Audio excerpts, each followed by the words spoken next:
C'est pour dire, il s'est pas entraîné pendant 20 ans. Et il a dit ça à un amiral. Il l'a re-sous-entendu face à un Yonko devant Teach. On a un mec qui nous dit, j'ai perdu la main face à le Gorosei, mais non, mais en gros, face à des chevaliers divins qui mettent à peu près le même type de difficulté à un Yonko qui est Luffy. Donc, en vrai, pour moi, le fait qu'ils disent qu'il a un peu perdu en réaction, en puissance, etc., c'est une dinguerie. Ça prouve que le perso, il va nous faire des... Bon, là, il est tombé, mais je pense qu'il va revenir. Parce qu'il est tombé dans le monde des enfers, là, donc il va probablement recroiser Luffy. Mais je pense qu'il va nous faire encore des dingueries, on n'est pas prêt, quoi. Ok, ça marche. Et toi, Oken, ton point de vue par rapport à la phrase de Gaban? Ah, mon point de vue, c'est que il fallait cette phrase. En fait, il veut vraiment montrer que ces mecs-là, à leur prime, c'était vraiment très très très fort. Là, en plus de ça, Gaban, en plus d'avoir perdu la main, il se bat qu'avec une seule hache.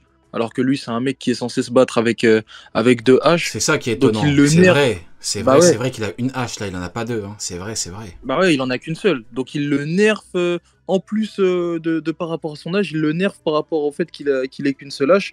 Donc moi je trouve cette info très très intéressante. Et après je me poserai la question de comment on peut comparer ce mec-là à son prime avec tes 2 haches qui aujourd'hui a perdu la main au vu des capacités qu'il possède et au vu de la prestation qu'il a contre un chevalier divin. Comment on peut le comparer à certains autres personnages? Mais pour l'instant je dirai pas de nom. Oui, oui, mais on va dire des noms. Ce soir on est là pour dénoncer, pas de problème.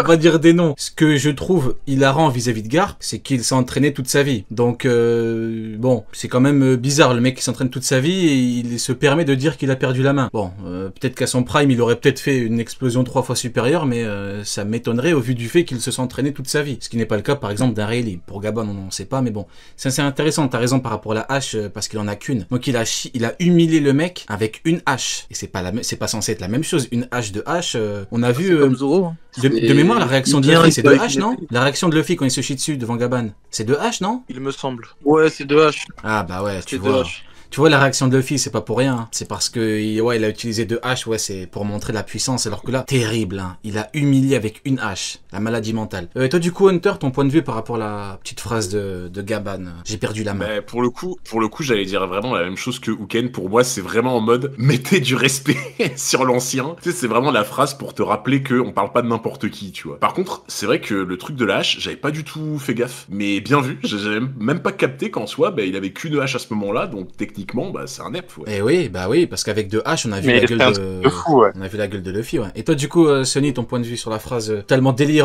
et humiliante de Gaban? Bah, moi, ça remet en cause un peu le niveau que certains chevaliers divins peuvent avoir, ou plutôt comment est-ce que les chevaliers divins peuvent se comporter au vu de leurs caractéristiques, et peut-être qu'ils sont trop laissés aller sur la partie régène absolue, parce que certes il a qu'une hache, mais ça lui pose pas de problème pour le fumer en une seconde, quoi. Ça le nerfe pas en tant que tel, parce que pour moi c'est pas un problème. Avec 2 haches, bon, ça aurait duré une seconde aussi. Il faut savoir qu'il arrive en sprint, il s'arrête, il le massacre en 2 secondes, et il n'y a pas un arrêt, il reprend son souffle, il discute avec les Mugi. Non, il continue sa course. Je sais pas si on se rend compte de la singerie. Il faisait un sprint, il s'est arrêté 2 secondes. La dernière masterclass de ce genre, c'était Magellan, quand il marchait sans calculer Barbe Noire et son crew, et qu'il les a massacrés, et il est reparti en marchant. Tu vois, genre en mode, je vous calcule pas. Et ben là, c'est le même principe. Tu te rends compte que c'est les chevaliers divins, il ne l'a pas qu'à là, il lui a pas donné l'heure, il l'a fumé, il est parti en courant, en mode t'étais personne. Pourquoi j'aime bien la comparaison? Donc, parce qu'en plus, c'est Barbe Noire qui était Shichibukai. Donc à l'époque, où pour nous, un Shichibukai c'était fort, bah, Magellan, en tant que directeur de prison, il a pas calculé. Alors que son statut nous faisait dire qu'il était fort. Là, t'as totalement raison. La comparaison est parfaite. Hein. Là, chevalier, il lui a chié dessus. Ouais. C'est pour ça que pour moi, 2 haches ou une hache ne change absolument rien. Il l'a découpé en 2 quand même. Je sais pas si on se rend compte, il a utilisé l'attaque VG attaque dans Pokémon qui est très forte normalement. Allez, première F à Pokémon, on va les compter ce soir. Allez, on va faire un compteur, c'est la première. Allez, il l'a tranché comme si c'était du beurre. Je sais pas si on se rend compte, il l'a massacré comme s'il rencontrait Arlong à East Blue. Enfin, tu vois ce que je veux dire, le delta, c'est beaucoup trop fort. Donc c'est pour ça pour moi qu'il y ait une hache ou pas, ça change rien. Et le fait qu'il ait osé dire je suis rouillé après lui avoir chié marché dessus en une seconde, j'arrive même pas à imaginer ce qu'il lui aurait fait s'il n'avait pas été rouillé. Tu vois ce que je veux dire? Non, pour moi, Rayleigh, pour moi, je l'appelais Rayleigh, tu vois. Pour moi, Gabban, je suis désolé, et moi, je l'ai sous-estimé. Je me suis trompé sur Gabban à l'époque. Je sais pas si vous vous rappelez, je l'avais dit, j'avais dit, ah, je vois pas d'intérêt à ce que voir Gabban parce que on a déjà vu Rayleigh. Rayleigh nous a déjà tout montré. Bah, je verrais Sonny du passé et je lui mettrais une que Gabban, enfin, il est plus fort que ce que je le pensais. Premier degré, et oui, c'est un monstre. Mais tu le voyais comme un Et Rayleigh, non? honnêtement, je sais pas pourquoi, je le voyais comme un Rayleigh, mais à chaque fois qu'on le voyait dans des flashbacks et tout, il était tout le temps effacé. Et il avait le syndrome du Sanji. Tu sais, Sanji, il est archi fort, mais des fois, il est effacé. C'est comme à Alabasta avec Mr. Prince, tu vois, il est de son côté, il est effacé, il fait ses trucs dans son coin, il est violent. Après, il faut dire ce qui est, moins effacé, tu vois. En règle générale, au niveau des premiers commandants, faut dire la vérité, Oda met l'accent sur les premiers. Ça, c'est un peu, tu vois. En tout cas, ils ont des actions plus classes. Tu vois, Ouais, ils sont je suis mieux tombé dans ce représentés, piège. ça c'est vrai, ça c'est un fait. Je Hein. suis Katakuri, clairement tombé dans ce piège, Smoothie, tu vois. pour moi Katakuri Smoothie c'est le parfait exemple. Hein. Tu vois à quel point il a été Ouais. effacé.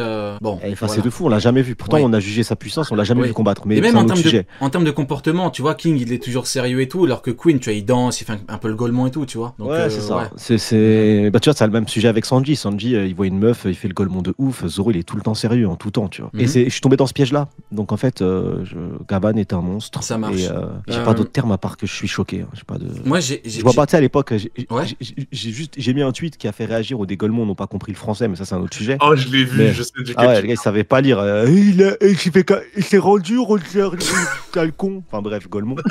Mais à l'époque, il n'y a aucun monde où la marine aurait pu capturer Roger, en fait. Dans aucun... Garp, il arrive, il finit en slip. T'imagines s'il doit affronter Rayleigh, Gabban et Roger. Mais il finit même pas en slip, il finit à poil, le pauvre. C'est pas, il y a pas Ah, mais de... je vois qui c'est qui t'a répondu et il m'avait déjà fait chier à une époque où j'avais fait un tweet sur One Piece, il m'avait fait chier et tout le monde s'est foutu de sa gueule parce qu'il avait encore dit n'importe quoi. C'est un clown ou quoi le mec? Tout le monde s'est foutu de sa Ah gueule. ouais. je l'ai dit. Le mec Ah c'est bah, littéralement un clown. Il parle pour Ah, rien, mais, tout le monde s'est foutu de sa gueule. Ouais, c'est un clown. Quoi. Franchement, tu me connais, hein, tu me connais, je suis pas du genre, tu vois, à vouloir tailler des gars ou quoi, mais lui, pour le coup, vraiment, vraiment, il est dans l'équipage de Baggy, quoi. Ok. C'est vraiment l'élément Attention, principal dans du cercle de dans Baggy. l'équipage de Baggy, il y a Mihawk, attention. Gros bâtard. Ah, non, c'est sûr. Qu'est-ce que tu sous-entends? Non, blague à part. C'est sûr. Alors moi, j'ai une petite réflexion par rapport à ça, pour on change de sujet. Quand il dit j'ai perdu la main, je pense que quand il a tranché son torse, il pensait qu'il allait le trancher en deux, comme il l'a fait après dans le chapitre. Exactement. C'est pour ça qu'il dit j'ai perdu la main. En fait, il s'est dit, avec le coup que je vais lui mettre là, je le tue. C'est fini. Sauf qu'il a dit j'ai perdu la main dans le sens où, en fait, il faut y aller un peu plus fort. Et il peut le faire avec une facilité même déconcertante. Il aurait pu le faire au préalable. Sauf qu'il s'est dit, tu vois, c'est un double nerf, bordel. Il utilise une hache, il n'utilise pas la technique adéquate qui est suffisamment forte pour le trancher en deux. Et c'est qui ce mec? Tu voulais réagir, Ouken? Non, moi je suis totalement d'accord. Hein. Moi, pour moi, s'il dit ça à ce moment-là, c'est qu'il pensait qu'il allait le one-shot. Il s'est dit, bon, je l'ai tranché, il se relève, ok. J'ai un peu perdu la main parce qu'avant, ce genre de technique random de ma part, ça l'aurait one-shot ce mec-là. Il le dit vraiment après coup, quoi, c'est ça. Ouais. Ok, bon, bah écoutez, ça marche. Bon, écoute, on est tous plus ou moins, on est tous d'accord. Ensuite, nous avons, bon, vous savez, Mein General Saint-Sommer, c'est un perso que j'aime beaucoup. L'introduction, je la trouve parfaite. Je trouve qu'il en faut des persos comme ça. Il arrive en mode duo. On a le parfait contraire à Gunko et Shamrock en mode froid. Et lui et Killingham, c'est un peu des mecs qui rigolent. Ouais, Gunko, pourquoi t'es dans ma chambre? Il arrive en slip et tout. Il en faut plusieurs duos différents, comme dans la Katsuki notamment. Mais là, il est en difficulté. Là, tu vois directement à quel point il est confronté à quelqu'un, voire quelque chose. Il est confronté à un monstre. C'est qu'il essaye de contrer la puissance de Gabban avec une certaine technique de défense. Ça, c'est une technique de défense. C'est une technique qui est faite exclusivement pour empêcher le mec de t'avoir. Ça, c'est un petit peu, on rappelle l'époque de Whole Cake, par exemple, c'est la technique de Perospero. Quand il a fait un mur de bonbons, on rappelle que, de mémoire, c'était Jinbei qui a dit faut contourner. Parce que Jinbei, de par son niveau de puissance, il était a priori incapable de détruire le truc facilement. Ou en tout cas, il s'est dit que le truc était trop fort. Alors que Luffy, boum, il a détruit facilement. Mais là, Gabban, son truc de défense, il en a rien à foutre en fait. Donc on voit une supériorité à tous les niveaux, et surtout Summers qui certes a mal, mais qui reconnaît la puissance du mec encore une fois, et qui dit le ratiboiseur. Il sait à quel point le mec est fort, il sait à quel point le mec est dangereux, et il est totalement impuissant. Ouken, tu penses quoi un petit peu toi, de l'impuissance, un sujet plus large, de l'impuissance de Summers devant Gabban? Là pour le coup c'est en dehors des coups qu'il s'est pris, hein. Là il est totalement impuissant face à la puissance du mec qui est largement supérieur quoi. Bah, c'est pour... on va dire que ça va un petit peu répondre à ce que disait Sonny tout à l'heure. Alors oui, bien évidemment, je pense qu'on a été beaucoup à être déçus par le niveau qu'a affiché Sommers et à se poser des questions sur le réel niveau des Chevaliers Divins. Mais je pense qu'il faut plus se dire que un mec comme Gaban, c'est trop fort. C'est trop fort, c'est pas n'importe qui peut se battre avec lui, c'est comme Rayleigh. Rayleigh aujourd'hui, enfin de base, des mecs comme Rayleigh, c'était les seuls qu'on mettait intermédiaires. Le Rayleigh, c'était le seul qu'on mettait intermédiaire. Il y avait les Yonko, un intermédiaire, parce que voilà, c'est un niveau plus fort que ce qu'on connaissait, mais moins fort quand même que les empereurs. Et ensuite, il y avait les autres.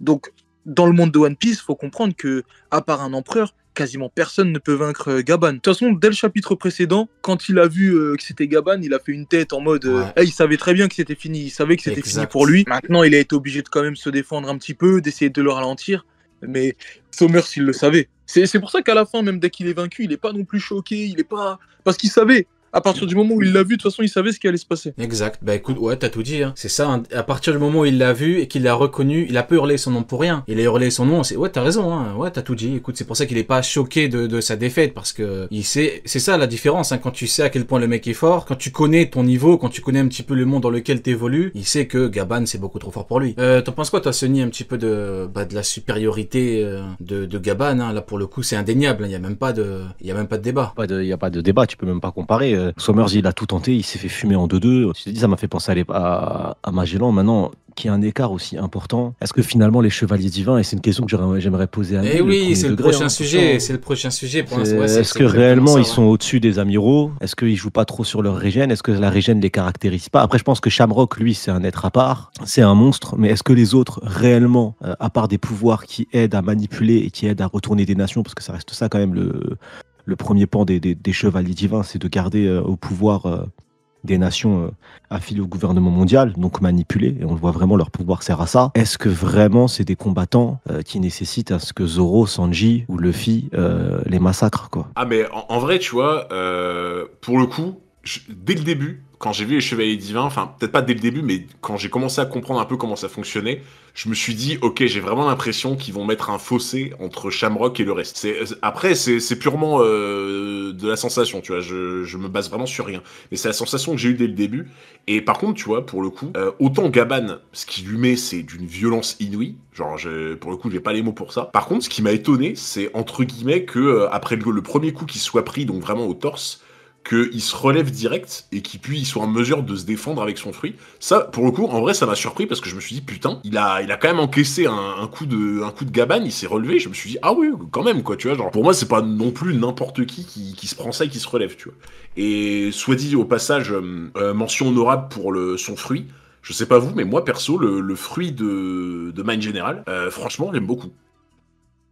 J'aime beaucoup le délire, tu vois, tu fais sortir des ronces comme ça du sol, tu sais, en palissade comme ça pour te protéger et tout, même ce qu'il avait montré avant avec les gosses et tout. Le fruit, je le trouve vraiment super intéressant.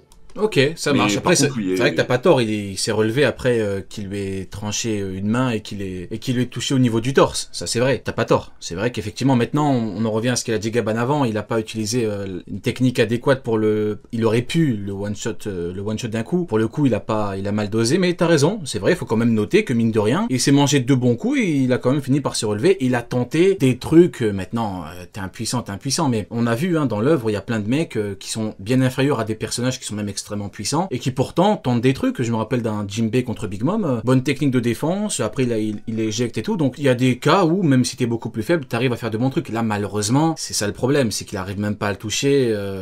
Gaban, c'est gagne du temps, quoi. C'est beaucoup trop fort en fait, mais bon. Et toi du coup, Neil, du coup 2 sujets en un, tu vas également introduire le deuxième. Premier sujet, tu penses quoi de la supériorité de Gaban?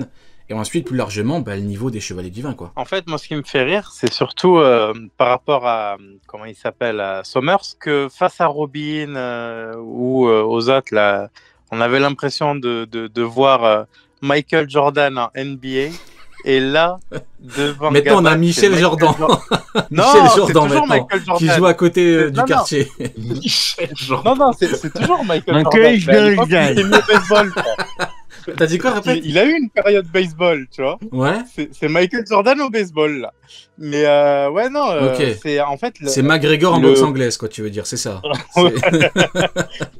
Ah, mais la comparaison, elle est folle quand tu vois les. En fait, il suffit de changer le perso et ta perception, elle change. Pour répondre aussi, du coup, à Sony, Killingham qui matérialise des Nika à tout va, des Loki à tout va, me fait plus peur que Kizaru ou Akainu.